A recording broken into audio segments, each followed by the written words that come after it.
Assalamu alaikum. In this video, how to make a straight dotted line in Photoshop.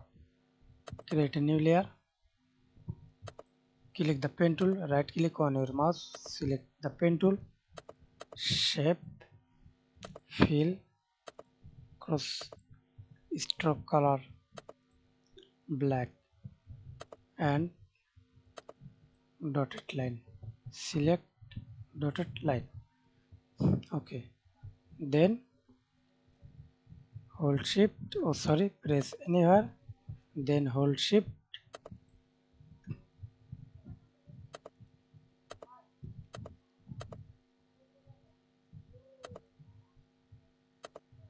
Okay.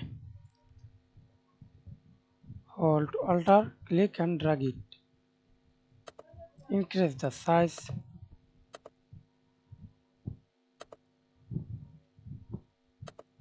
Okay. Thanks for watching video. Please subscribe to my channel, like, comment, share.